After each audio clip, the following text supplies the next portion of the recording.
President Joe Biden and Israeli Prime Minister Benjamin Netanyahu recently engaged in a phone call amidst heightened tensions in the Middle East. The catalyst was a missile attack on Israel, attributed to Iran.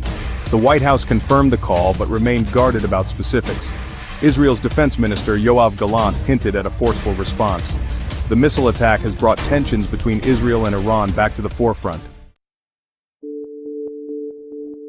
The recent silence between President Biden and Prime Minister Netanyahu speaks volumes about the current state of U.S. Israel relations. The relationship, long considered a cornerstone of U.S. foreign policy, has grown increasingly strained. This tension stems from policy disagreements over the Iran nuclear deal and concerns over human rights in the Palestinian territories. President Biden has sought to recalibrate the U.S. approach to the Israeli-Palestinian conflict. His administration has been critical of Israeli settlement expansion in the West Bank. U.S. national security officials are deeply concerned about the potential for the current situation to spiral out of control. They have strongly advised President Biden against any actions that could be perceived as escalatory. This cautious approach stems from the belief that while Iran was behind the recent missile attack, Ayatollah Ali Khamenei, Iran's supreme leader, is not actively seeking a full-blown war with Israel. The Biden administration finds itself walking a diplomatic tightrope. On one hand, it must demonstrate unwavering support for Israel's right to defend itself. On the other hand, it must prioritize preventing a wider conflict that could have catastrophic consequences for the region and beyond. This balancing act requires careful diplomacy and a nuanced understanding of the complex dynamics at play.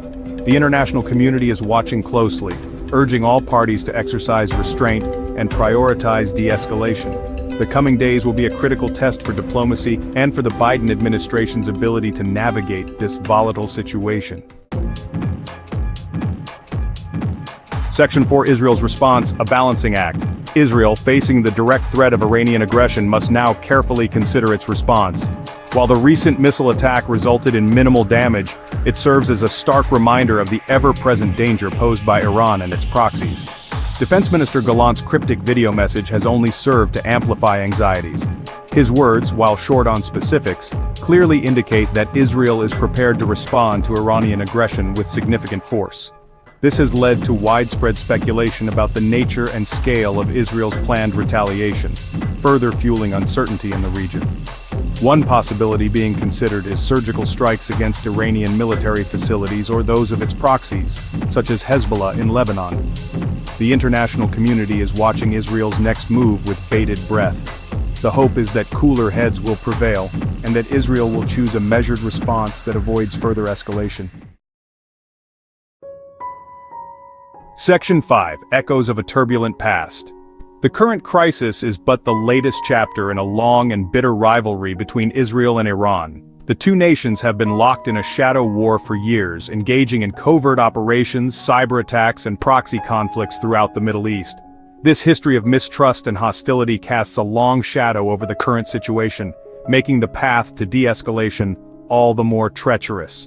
The 1979 Islamic Revolution in Iran marked a turning point in relations between the two countries.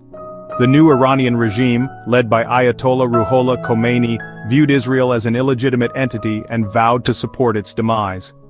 Over the decades, the shadow war between Israel and Iran has played out on multiple fronts. Israel has accused Iran of providing weapons and funding to terrorist groups such as Hezbollah in Lebanon and Hamas in the Gaza Strip. Iran, in turn, has accused Israel of carrying out assassinations of Iranian nuclear scientists and of sabotaging its nuclear program.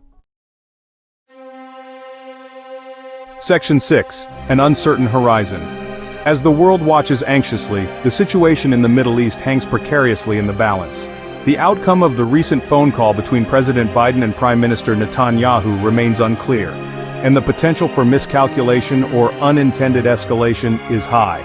The coming days and weeks will be critical in determining the trajectory of this crisis.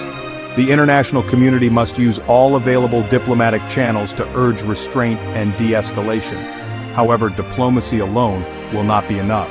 The underlying issues that have fueled this conflict for decades must be addressed. This includes finding a way to revive the Iran nuclear deal, addressing Israel's security concerns, and finding a just and lasting solution to the Israeli-Palestinian conflict. The stakes are incredibly high, not just for Israel and Iran, but for the entire region and beyond. The international community must come together to prevent a catastrophic war and to build a more peaceful and secure future for all.